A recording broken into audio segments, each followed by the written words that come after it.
Paralyzed by pairwise dice, then attend to this heaven slice of an angel wrapped in skin. Throw dice and woes of life. Love deprived, look at her vibe. What's the meaning of life? One subjective paradise, crystal chandeliers, motives reflected. Off the mirrors, a pit, clear, grinning from ear to ear. Craving the raven and grain, rekindle the flame. Closer she draws near. Stay there, remove your underwear, shove it somewhere over there. In paradise, we know our purpose. In paradise, we know what our worth is. In paradise, we manifest dreams. In paradise, truth is what you can see. Are you? Yes, it is. The truth Paradise, is what you can see. paradise, truth is what you can see. Are you? Man, I tell you what, trying to get the YouTube getting started early, trying to get the YouTube going and myself going. It is what it is. Hello, everybody, and welcome to this edition of the Unpopular Hour. Of course, I'm your host, Matt Clark, and today is a good day for Thunder fans. Laker fans, not so much, but nice win by the Thunder, even though we had thought that they would come back and get the W last night against the Blazers. And the one thing about the Thunder is they're getting everybody's look, everybody's best blow. And we knew that was going to happen. And I think the players are now coming to realize that that is exactly what's going on. So that being said, hey, everybody, if you want to comment on anything we're doing, remember, you can go to YouTube, search The Unpopular Hour with Matt Clark, and go ahead, like, subscribe, hit notifications. And you can go ahead and sign in, and you can actually ask me any questions or comment on anything about the show and what we're doing. Please, by all means, go ahead and feel comfortable about doing that and letting us know how you feel. And then, of course, after the storm, our OKC Thunder post-game analysis show. So search After the Storm, OKC Thunder. Like, subscribe, hit notifications on that. And I promise you, if you'll do that, you will get some insight that you don't get from the Thunder as of last night, and we will talk about that. But today, really, go ahead, search The Unpopular Hour with Matt Clark, like, subscribe, hit notifications, and you can ask me any questions right there, and I can look at them immediately, and I will know that that you're asking questions, and I can answer them, or if you have comments, like I said. But anyway, last night the Thunder had a huge win last night against the Blazers, and 128 to 120. The Blazers, I mean, I was like, who is this team? I mean, they were playing out of their damn minds last night. I thought the Thunder did a great job in maintaining and keeping the lead and doing the things that they needed to do. But that being said, the Blazers played great, and of course we knew that they were, and we match up with them quite easily. Plus, remember, Grant used to play for us, so he has a desire to come back and beat the crap out of the Thunder every time he sees us. And man, we'd love to have him right now. But you know, the thing with the Thunder is we are a little bit undersized, and it is what it is when it comes to that. But anyway, here are the numbers from last night, from the game, and my nose, I'm sorry. I'm ready to sneeze. I'm trying not to sneeze on air. Anyway, the final score, 128-120. The Blazers are now 17-44. The Thunder are 43-19. And remember, the over-under for the Thunder was 44. So we're one game away from what the NBA thought we would do, which is a joke because I just laughed. I mean, we won 40 games last year. We're going to be 4 games better than we were the year before. I mean, come on now. But anyway, the Thunder 43-19 right now. The Blazers were 14 for 34 from 3. The Thunder were 9 for 22. 50% shooting for the Blazers, which is unbelievable because we normally are better, and then we'll go over our, what our team stats are. But we gave a 50% shooting. The Thunder were 58.1, which means we didn't miss a whole lot, even though we were 9 for 22 from 3. Out-rebounded somebody, which is a shocker. But once again, we don't play against teams like the Lakers and like the Timberwolves and people like that are big, that have big front, that they're 6'10", 6'11" up front, and, we're 6'8". And we have the one big guy, Chet. And other than that, we have to rebound with our guards. So, that's part of the issue that we have. But anyway, we out-rebounded them 39-32. Points in the paint, pips. My favorite stat, pips, points in the paint. The Thunder outscored them 62-52. We actually had 18 turnovers. The Thunder, 18 turnovers. Unbelievable. Unbelievable. To their 17, which we only averaged 12 turnovers a game. So that was uncharacteristic for us and probably a reason why they were still in the game is where they were. And then, of course, we only scored 4 points. Yes, you heard me. 4 points off the bench last night. 4 points. And that didn't seem right. I said, man, I got to go look at our game stats. Here are the game stats for the Thunder. Chet Holmgren, 21 points, 6 for 9 shooting. He was 1 for 4 from 3, which is just ridiculous. And the thing is, we shot 39 free throws, which we never shoot that much, but we were in full attack mode, and they were fouling us like crazy. And I can't remember the last time Shea had 12 free throws. I don't even remember that. But anyway, Chet, 21 points, 14 rebounds, 5 assists, only 1 block. J Dub, 32, by the way, the Thunder's player of the game. The Thunder's player of the game, which is just a joke. Oh, yeah, 31 points. Look at what he did. The Thunder are unbelievable. Anyway, 31 points, 4 rebounds, 3 assists, 3 steals, 1 block, 9 for 17 from the field, 4 for 5 from 3, and that's what their motivation was because he was 4 for 5 from 3. I'm like, wow, you guys are ridiculous. SGA, hang on one second, I'm sorry. Excuse me. Oh man, the weather's going to change. You can tell. My nose always lets me know when the weather's going to change. I start sneezing like crazy. Anyway, SGA, 36 minutes, 37 points in 36 minutes. Ridiculous. 13 for 23 from the field, 0 for 3 from 3. 3 rebounds, 5 assists, 1 steal, 1 block. And, it's so funny as last night. Well, here, let me go through this and I'll talk about that in a minute. Josh last night played well. He was, I even put in my notes how aggressive that Josh was last night. 19 points. If you can believe it, 8 for 9 from shooting, which was 1 for 2 from 3. He missed 1 3, and that was it. But anyway, 6 rebounds, 7 assists. That's more Josh Giddey numbers. Love that. Lou Dort last night, 6 points, 2 for 5, 2 for 3. That's about whatever I want him to shoot. I don't want to shoot him 13 times. 5, 6 times a game is all I want Lou Dort to shoot. I don't want you trying to be no offensive juggernaut. 1 rebound, 1 assist, 1 steal. Played really, really good last night, I thought, overall, because he didn't shoot. Gordon Hayward played a little better last night. 10 points, 3 for 3 from the field, 1 for 1 for 3. That was a nice stroke of that. Then, which I don't know how we only had 4 bench points when he had 10. We had 14 bench points. That's what it said 14. That must have been my eyes. It was 14 bench points last night, not 4. Kendrick Williams in 9 minutes, 0 points, 0 for 2, 0 for 1. Kendrick is it's almost like he's, I don't know if disappearing is the right word, but he's not playing that well right now. Isaiah Joe, 16 minutes, no points, took 1 shot. And against a team like the Blazers, who are athletic and the way they play defense, it's harder for him to get off his shot. And of course, they're just not going to let him do a whole lot. 1 rebound, 2 assists, 1 steal. So he did 1 block. He played great defense, which is what we need him to play.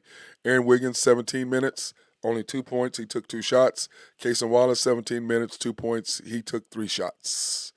And I think with the with the addition of Gordon Hayward playing the minutes, he's really switched up the lineups, which we will talk about here in a second. But Lindy Waters didn't play. Biyombo, which was kind of scary last night. Muscala didn't play, and Sarr didn't play. Biyombo last night passed out. I don't know if passed out, I guess, is a kind of word to use. He fainted, whatever you want to do. He lost consciousness, however, and passed out and on the bench last night. It was pretty scary. It freaked everybody out. And of course, then they revived him because you got the staff that trainers are right there, and then led him back to the locker room. And I passed out before, but mine was from dehydration. So it may have been dehydration that got him, but it was kind of a scary. It's scary watching him do that. It really, you sit there and you're like, oh my God, is he gonna be okay?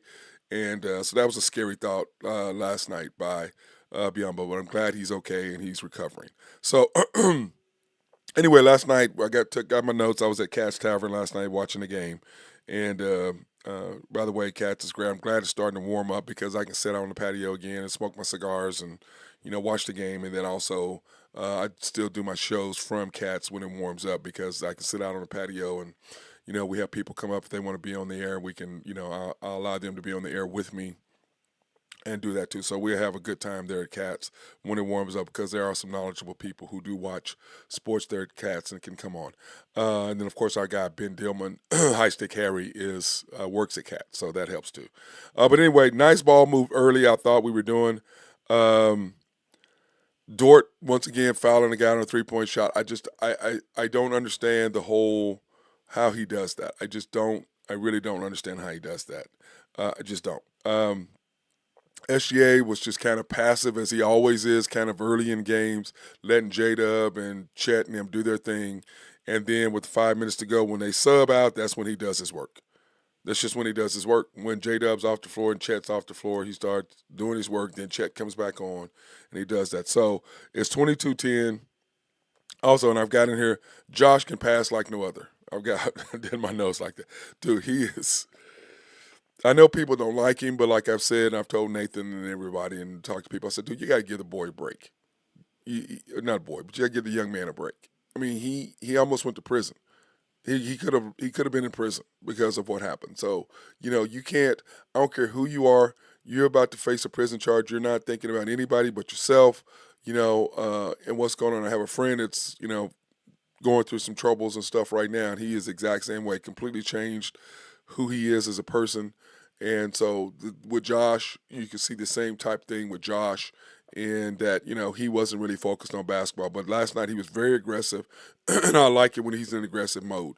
I didn't like when he was too aggressive because he's trying to take the ball off the dribble and stuff. I was like, Josh, just pick your spots.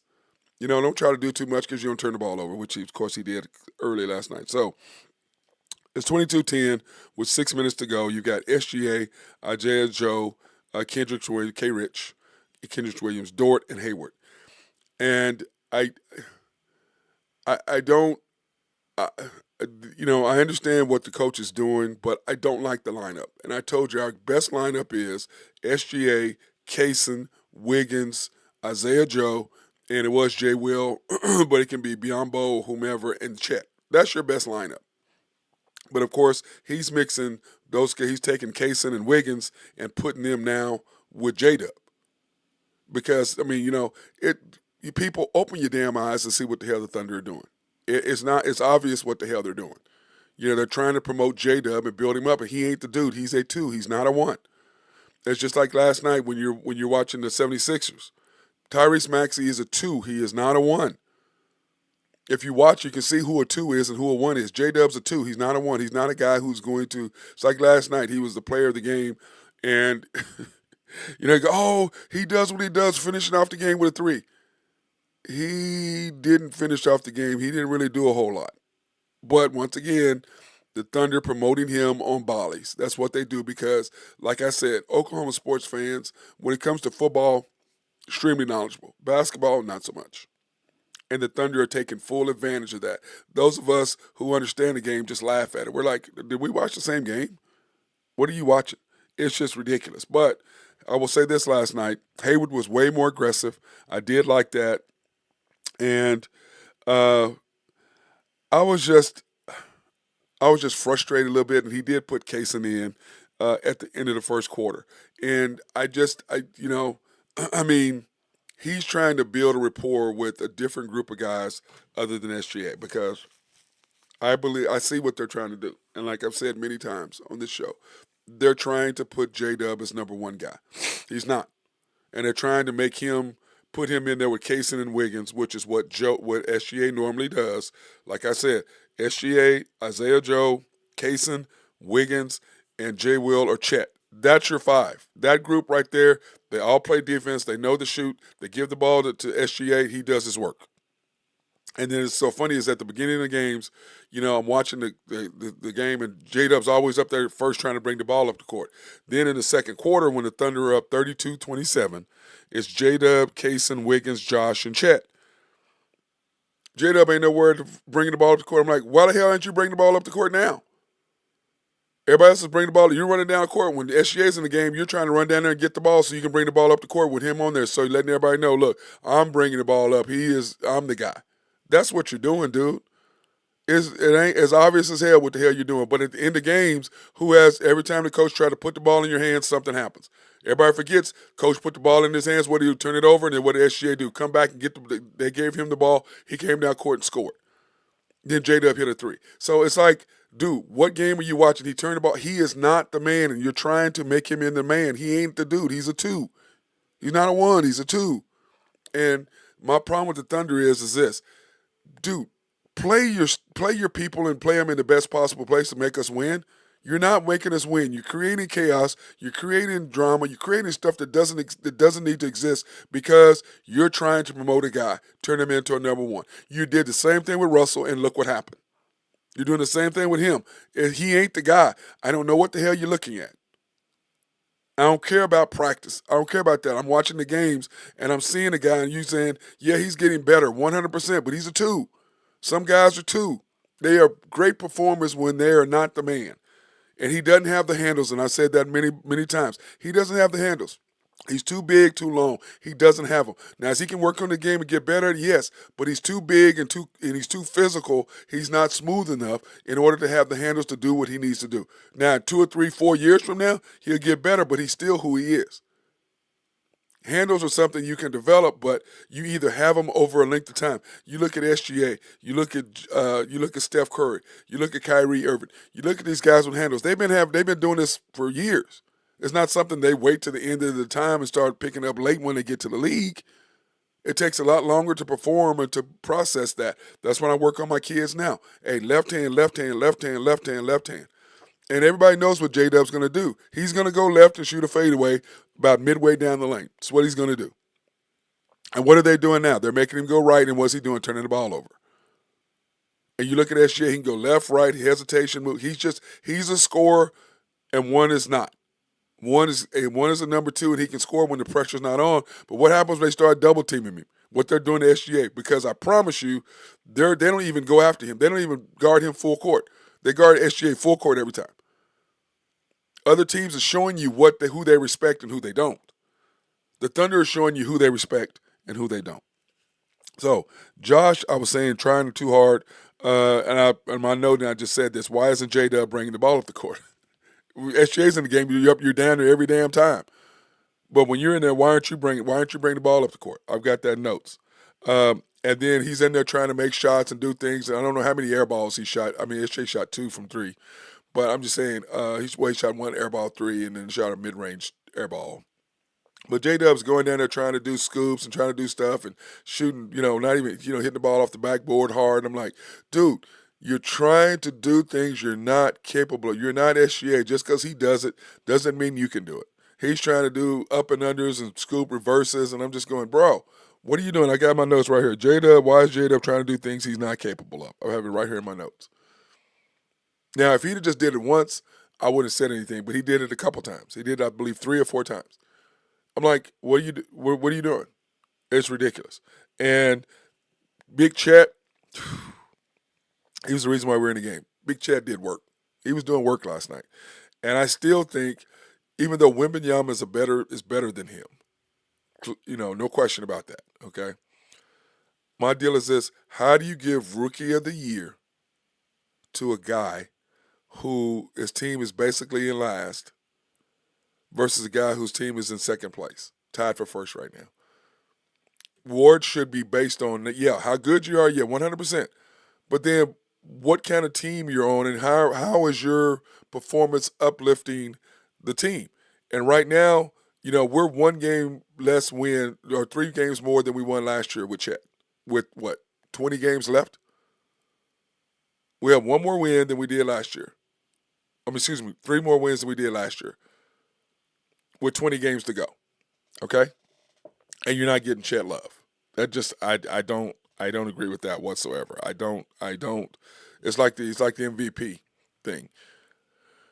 When you're sitting there and you look at the numbers they did last night, what was it? When Jordan and LeBron won their MVPs, their numbers were almost the exact same as what SGA is doing right. Excuse me. And I think they posted that last night.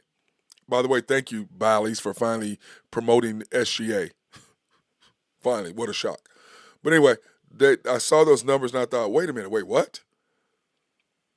And this is something that they should be doing all along. But once again, they promote J-Dub. They talk about J-Dub. J-Dub, no, he wasn't. SGA is the man. He closes the door. He does, and you know it. But once again, the Thunder are trying to promote something to the Oklahoma City fans who aren't knowledgeable about basketball. Oklahoma is, once again, is a football state. They're knowledgeable about football, not basketball. It's frustrating. So anyway, but thank you for at least promoting that for SGA being MVP, which, of course, we promote SGA all the time on this show because we, just like America, understands who the hell your best player is. And we all understand that without him, you're not at 43 wins. Without him, you're not in first place. Whenever you're without SGA, you're not going to be in first place. You're not going to be fighting. It's going to be exactly what you did when you lost KD. When KD's here, you're fighting for first place. You're fighting for a chance to go to the conference finals, fighting for a chance to go to the NBA playoffs. Without him, you're one and done. Without SGA, you're going to be one and done. He's young. He's 25, 26 years old. We're 20. We're the youngest team in the league as far as playing time is concerned with players. And look at where we are. We're tied for first. Why? Because of number 2, and because of J-Dub, and because of Chet, and because of Kaysen, and because of Dort, and because of Isaiah Joe, and because of Wiggins, and Jay Will when he was playing. That's why we are who we are. That's why we're where we are. That group right there. And when you have SGA, Isaiah Joe, Kaysen, Wiggins on the floor with Chet, that group is fantastic, defensively, offensively. They all defend the wing. They're all long. They all can shoot. They all give the ball to SGA and understand he's the man. They don't even try to bring the ball up the floor unless it's a position where the ball's out in the break and we kick it out and we run. Other than that, SGA brings the ball up the floor. They all understand he's going to go one-on-one and try to make a move. If he can't, he's going to pass it out. When you watched him in the third quarter last night, he had 15 in the third last night, but we haven't got there. So anyway, it's 53-28, and I'm sitting here looking at the Thunder going, okay, 53-38. And I'm looking at the Thunder and I'm like, okay, you have SGA, Hayward, Dort, Joe, and Wiggins. I don't like Dort and SGA playing together. I don't like them playing that much together. I don't. I just don't. I think that Dort needs to play with J-Dub and Kaysen and the group that I've said that we've done all year long. That group that's together is all year long is the one. But now they're trying to put Gordon Hayward in there with SGA. Put him in there with J-Dub. The reason why they don't put him in there with J-Dub is because he has a better chance of doing more with SGA than he does with J-Dub. When they bring the other guys in to try to build the chemistry with Kaysen and Wiggins with J-Dub, they don't have the same chemistry as the other group. You can play them together all you want to, coach. They don't have the same chemistry. They just don't. So it's just frustrating. So end of the third quarter is 57, end of halftime is 57-47, 65-57. And at the end of the quarter, you had SGA, Chet, Dort. You had the starters, basically, so you had. And the Thunder are now up 65-57 at halftime, doing what they needed to do. And it was just frustrating to me first half. We played good, but at the same time, it was very frustrating kind of watching what was going on. And let me see. I do have the halftime stats. Oh, that was my halftime stats, 17. That was my halftime stats. I messed this up big time. I messed it up big time. My stats were all whacked up. The stats that, here it is. Halftime, we were shooting 61% from the field. They were shooting 51%. They only had 3 offensive rebounds. We had 3 turnovers. We had 6. They had 7. 3-point percentage. We were 6 for 11. And remember, what did we finish? We were 9 for 32, 9 for 22. We were 6 for 11, so we went 3 and 11 the second half. They were 5 for 12 from 3. Free throws, we had shot 20 free throws in the first half. 17-20, knocking the shots down as we should. And then, of course, points in the paint, we were tied at 28 each. And then bench points is 417. That's what I was looking at instead of looking at what we actually scored. We actually had 10 points and scored 10 more points the second half. So that was the stats. for the first half. And when you look at what the Thunder were doing the second half, you start out with your normal starters. And I don't know what Anthony Edwards was griping about. We can't get a damn call. And we've never been able to get calls. We don't ever get calls. We don't get calls last night. We don't get calls during the day. We don't get calls. And it's frustrating to me for us not to get calls the way we do. It just is. But when you go back and you look at what you look at our overall numbers. Well, here, let me pull it up. Our stats. Where are the games? Here they are. Here are the game stats. When you look at our stats and you see what we were doing, it's just frustrating to me when you look at the stats and you can see what we should have been doing and what we could have been doing, and it just didn't. It wasn't there, and it was just frustrating to me because I'm just like, dudes. I mean, what are we doing? You know, um, it's just hard for me to to deal with it because I mean we have got a nice squad. We are very aggressive, and you look at our free throws. We shot 20 free throws the first half, but here's the second half. We shot 39 free throws. So we shot 19 the second half. And when you look at what we can and what we should have been doing, it's just frustrating. It is really frustrating because I mean this is the most I think our second most or third most free throws that we shot all year. And it's just, to me, it's like, the second half, I mean, we were getting beat up in the beginning of the third quarter. I mean, but you look at it, Chet 8 for 10, J-Dub 9 for 10, Shea 11 for 12. But we were very aggressive going to the basket, and those are the things to do. And SGA got hit 2 or 3 times. And Josh got, I mean, they showed the replay last night. Josh got hit right in front of the referee, and he just looked at him like, are you kidding me? And then rolled his eyes. And I just kind of laughed because I'm with Josh on that. I'm like, dude, really?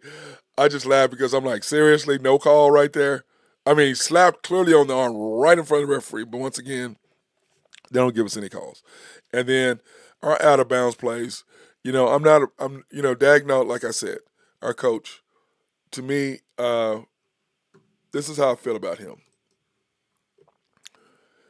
Out of bounds plays, whoever draws them up, out of bounds plays are fantastic.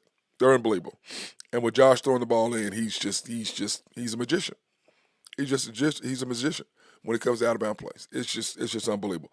But anyway, 78-65 with 7:44 to go in the third quarter. You have SGA, Dort, Josh, J-Dub, and K-Rich in the game. So you're subbing in.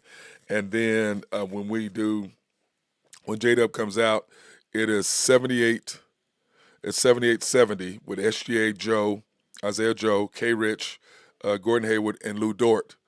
And when you look at that, I'm sitting there looking at it. I'm like, man, what the heck is going on right now? 5 minutes ago, I'm just going, bro, this is just too frustrating for me to deal with at this particular point because I just don't like the lineup. I just don't. I know. Who is that joining? Is that Drew? Is that you? Drew. Anyway, I didn't like the lineup. And then they bring Chet in for K-Rich because I'm like, K-Rich can't play with too small. Is that you, Drew? Can you hear me? I can see Drew right there, but he can't hear me. I don't know why. I don't know. He's got me on mute or something. Are you there? Drew, I can see you right there, bro. Are you there? Anyway, it was just very frustrating to me to watch that. And then, ended up with 88-84. You had SGA, Isaiah Joe, Kaysen, Hayward, and Chet. And it was just frustrating. So anyway, 88-84. Then all of a sudden you bring them in, J-Dub for Kaysen, and the Thunder end up being up 97-87. And SGA had 15 in the quarter. They talked about J-Dub having 19 for the second half. SGA had 15 in the quarter. How do you not? They're just unbelievable what the Thunder, what they come up with. Drew, are you there? He must have me on, I don't know, silent or something. I don't know. But anyway, we'll take this opportunity to thank our sponsors, Collaborative Logic, for keeping us up and running. If you have needs for computers, software, or website design, they are the people to holler at. SRB, If you have needs for engineering, surveying, or planning, holler at my guy Mark Long. They love, love, love to be behind the scenes to make sure they can design whatever you need that it doesn't flood. Oak Grove Trucking, Jose Fierro. Hit my boy up if you have dirt, rock, or sand to be moved. Nafco, Greg and Max Nafy. Appreciate them for supporting as they always do. YNB, family owned and operated since 1912. They are the bank that makes things happen. They're an equal housing lender, a member of the FDIC, proud sponsor for us to go out and support women, minority, and black-owned businesses in the OKC area. You can pre-qualify online at www.ynb.com. That's www.ynbok.com. Or go into the main bank and see them at 401M, YNB East, which is off the Parkway in 66 or 39th Expressway, YNB Mustang 218 North Mustang Road, YB Parkway, which is off Garth Brooks and I-40, can't miss it, just right in front of the hospital there on the south side. YB Peoples, located in Bethany on 23rd between Rockwell and MacArthur. Our latest sponsor, Shelter Insurance, the Mark Pemberton Agency, located 4609 Southeast 29th, Dale City, Oklahoma, 670-2424. Closed, they're open Monday through Thursday, 9 to 5, 9 to 1 on Fridays, closed on the weekends, probably serving the mid-day area since 1982. Love those guys. So, Drew, are you there? I don't know why I'm gonna text him and let him know your stuff is off, bro. Where's Drew at?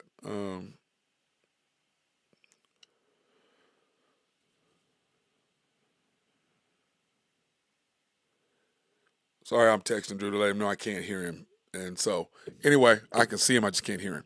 But anyway, fourth quarter, the Thunder up 97-87. You have J-Dub, Josh, Wiggins, Kaysen, and Chet.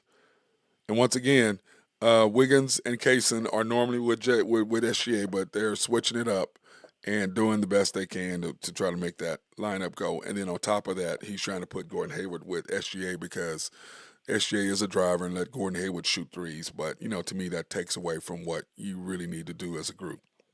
Once again, I have the note in here, Josh being aggressive. It's the small lineups, and small lineups, are no because they ended up taking Chet out, and that's why I have the small lineup in here. I don't understand. You can't. Now of course Biombo probably, if he hadn't fainted, would have probably played. Are you there, Drew? I can see you. Want turn off your mute or something. I don't know what Drew's doing. I can see him right there in my chat, but he's not. I don't know what. I don't understand why he's not speaking. So I can see him, but he's not talking for whatever reason. Let me check my Zoom and see if that's the case. All my Zoom stuff is working. I don't know what he's doing. Anyway, maybe he'll figure it out. Anyway, I'm sitting there watching, and I just didn't like it. So anyway, with 6 minutes and 44 seconds to go, you bring in SGA. The score is 107-101. You have SGA, Isaiah Joe, Kaysen, Wiggins, and Hayward. What a shock. Okay? But the problem is they had already got into a groove when you set SGA that long, and he didn't the other night in the Suns game. He brought him in with 8 minutes to go because he felt we got down 6 and it wasn't working. He brings him in. To this time, it's 107-101, and he has an SGA, Joe, Kaysen, Wiggins, and Hayward. Once again, this lineup is negative on this lineup. You're small. You're small. The biggest guy you got is what, 6'7"? And once again, they're rolling, and this lineup, I'm just like, no. And I have it in my notes. This lineup, you can't stop anybody. They done got into a groove. You just can't do it. You can't do it. So, anyway, it's 113-110 with 3 minutes to go. And then all of a sudden you have SGA, J-Dub, Chet, Josh, and Dort in the game. You brought your starting lineup. And to me, it's like, I have get the ball out of J-Dub's hands. That's one of my notes right here. Get the ball out of J-Dub's hands.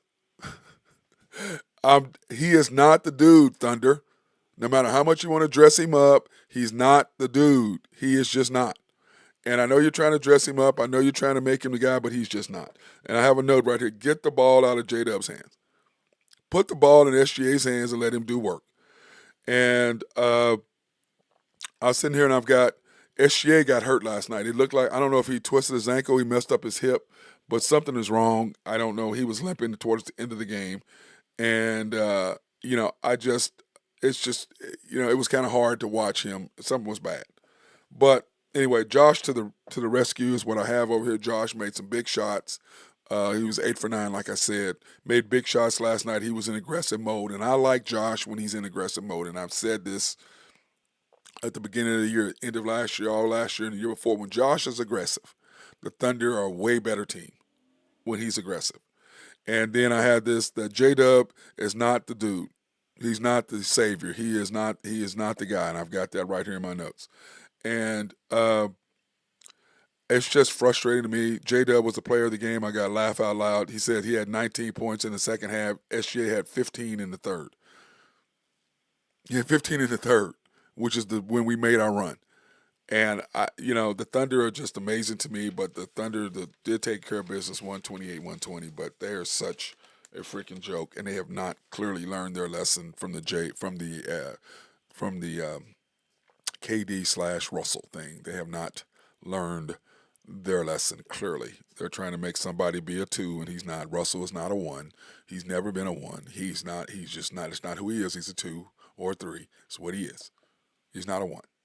And they're making the same mistake again, and they're going to give you the old, oh, he didn't want to play with the young guys. No, he got tired of getting disrespected by this organization. That's what happened. That's what's happening. You can see the frustration on his face. He's still a team member, but you can just see he's going through the motions, saying, hey, slapping his team, whatever. He's going through the motions. He don't mean it. You can look at him and tell. You just watch it. Like I tell people, watch somebody's body language. Watch how they act, not what they say. What people do, their actions gives them away on who they really are. Pay attention to their actions, not what they say. And if you do that, you'll go a long way in life if you pay attention to people's actions, not their words. And when you look at J-Dub and SGA, yeah, they're there, but it's just not the same. And this Thunder organization and what they're doing is just Sam Presti. I mean, I'm sure your plan is to have J-Dub and Chet be your 1-2. That's clearly your plan, Dennis Stretch. It's clearly.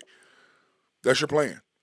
You disrespected his girlfriend at a game, or his now wife, his fiance, baby mama, future baby mama about to have a kid, by having her putting the kiss cam on them, trying to get her to kiss a dude when that's SGA's girl.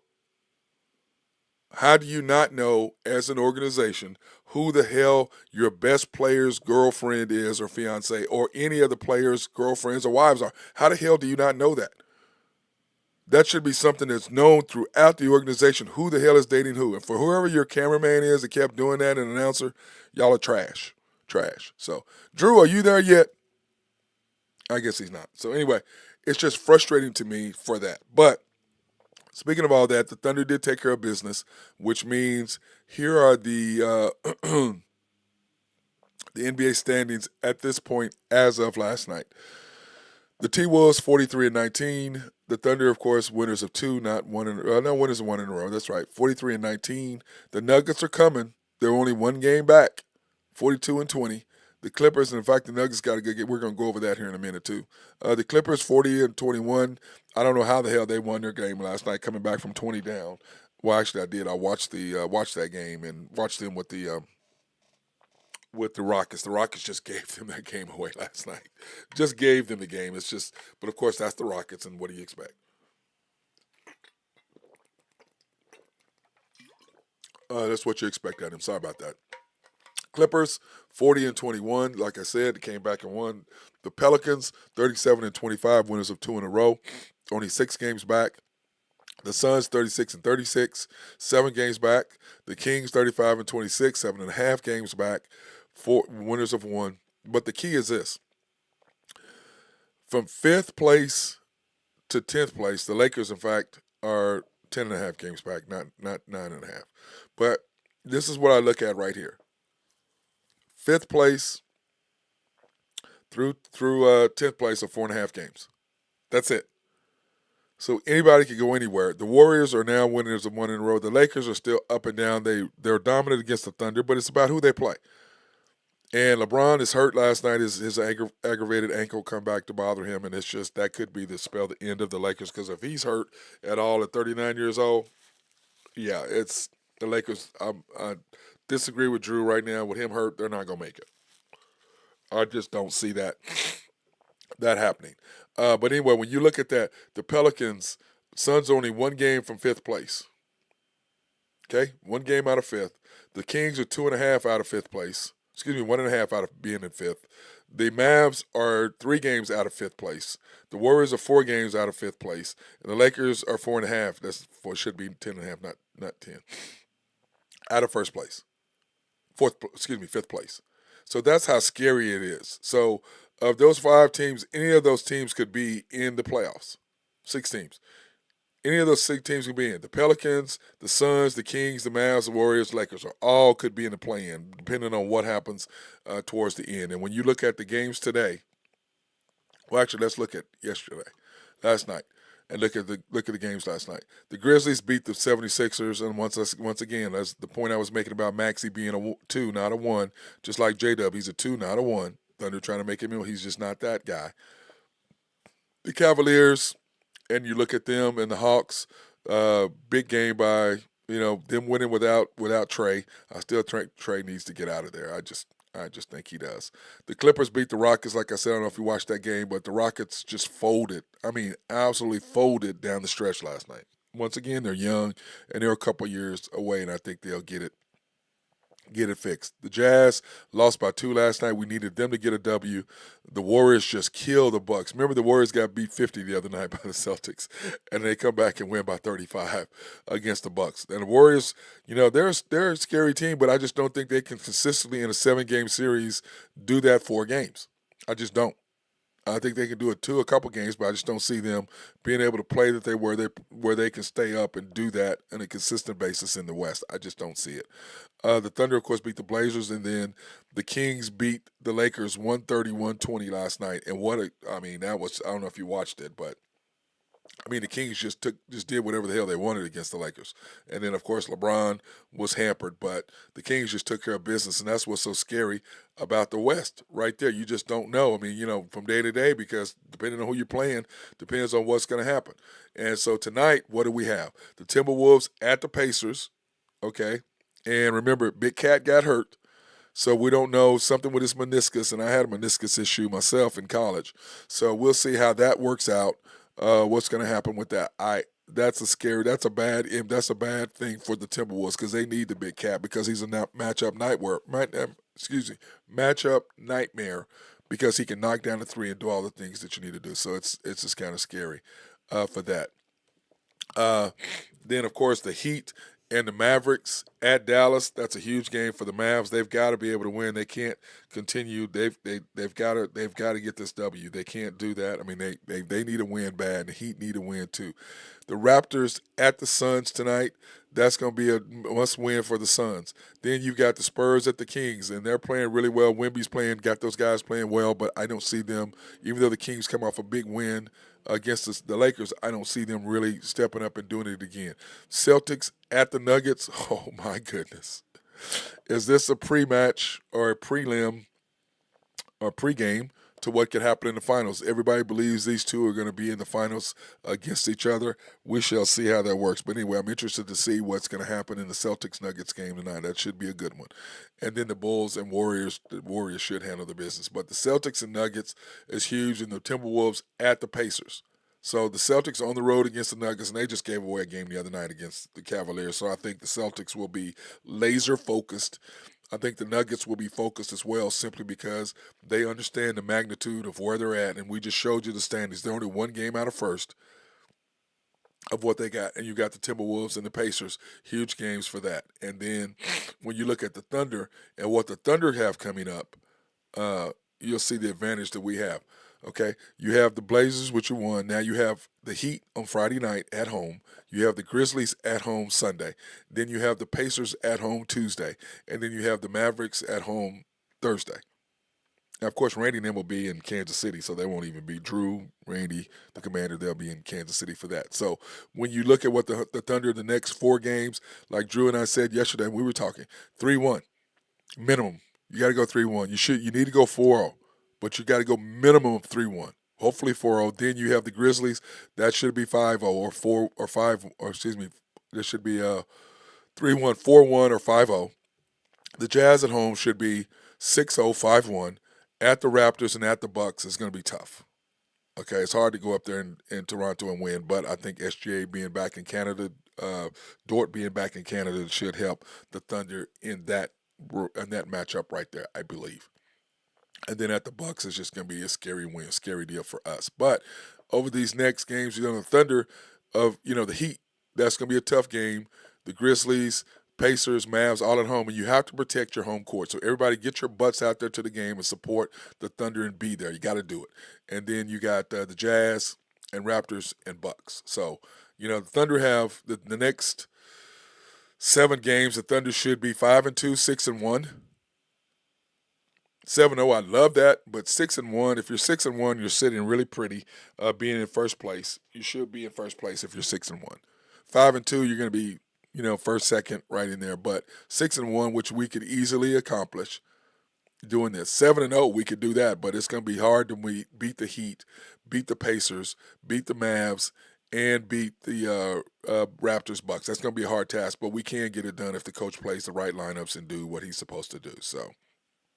Drew, are you coming on or are you just going to listen? I don't know where he's at. I don't know why he's not on. I don't know. But let me give him his picks. I wish he was here to talk about it. I was trying to get him on so we could talk about Drew's picks today. In college basketball, he's taking St. Peter's and Evansville. St. Peter's plus 1.5, Evansville plus 3.5. I was like, what? I mean, are you going down there and getting these? He must have a parlay going on. Something. That's what I think he's got. If he's got these guys, he must got a parlay going on. South Alabama -3. University of Louisiana Lafayette -12. And then, of course, in the NBA, he's taking the Mavericks -4 tonight. Pacers -1. Interesting. And then he's taking the Nuggets over the Celtics -1 tonight. They are -1 favorites. So he's taking them tonight. And I thought that's interesting that he was going to do that. So clearly he likes the Nuggets over the Celtics in the night. We're in a huge, huge, huge game tonight for those teams. So I don't know why Drew's not on. I can't hear him. I sent him a text to tell him I can't hear him. I don't know what he's doing, but I've got to get out of here because we have this Christian tournament here at Santa Fe Family Life Center, so I've got to go back there and help set up because we have volleyball today, and then I'll be in tomorrow. I don't know if I'm going to be on the show tomorrow. I don't know if we're going to do one because I've got to help work that Christian basketball tournament, so I don't know how that's going to work, but we'll see. We're just going to kind of play it by ear. So that being said, I hope everybody had a fantastic day, and go out there, smoke a cigar, play some golf, enjoy yourself, have some fun, enjoy this weather. That being said, thank you for watching this edition of the Unpopular Hour. I'm your host, Matt Clark. Thank you. Have a good day.